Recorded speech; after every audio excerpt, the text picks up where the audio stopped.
Tomachi, it's Vicks Vapor Hub may eucalyptus oil. Ang paluwag para sa iyong tough cough and cold symptoms.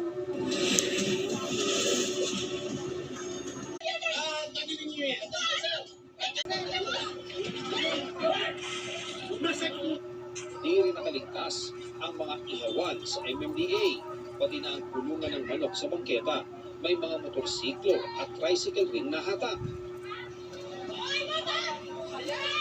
Shopping item sa may rider na nasa gasaan ng ilang ide-deliver.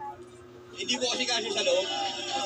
Kaya sila nagsisort dito sa... Oh my God, the Oreo.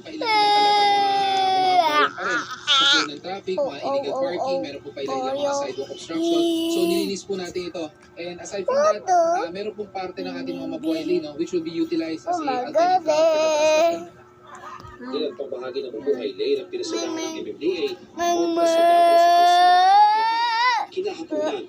Pinasalahan rin ng MMDA ang traslasyon sa Quezon Boulevard sa tapat ng Quiapo Valley. May kotse na nataw ang MMDA. Pinalis naman ang pick-up na ito na iligal na nakaparada sa Legi Street. Natiketama ng ibang nakaparadang sasakyan. Ilang sasakyan na walang driver ang hinatang sa Bilibid Viejo Street. Sa huling pag-iikot ng MMDA, may mga dinatnan pa rin silang nakampalang sa ruta ng traslasyon. Pero tiwala ang ahensya na bukas magiging maayos ang kabuuan ng traslasyon.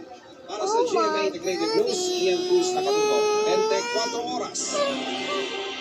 Isang dambuhalang buwaya ang napadpad sa dalampasigan ng Languyan, Tawi-Tawi. Nahuli ng mga residente ang buwaya na may habang 18 talampakan. Hindi raw naging maliksi ang buwaya dahil sa laki at bigat nito. Nakatakda itong i-turn over sa Ministry of Environment, Natural Resources and Energy ng Tawi-Tawi. Nabulabog naman ang mga taga Rosario, Cavite matapos mamataan ang isang sawa sa harapan ng isang gusali. Tumatawid ito papunta sa kabilang kalsada. May haba ito na 13 talampakan at may timbang na mahigit 15 kilo. Posibleng gutom daw ang sawa at pagkain kaya lumapas sa kanyang lungga. I-turn over na ang sawa sa Municipal Environment and Natural Resources Office.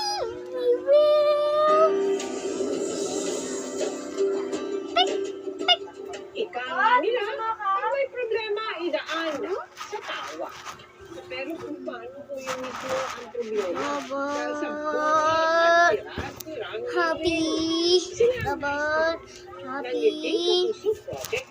Oh my God. Kung anong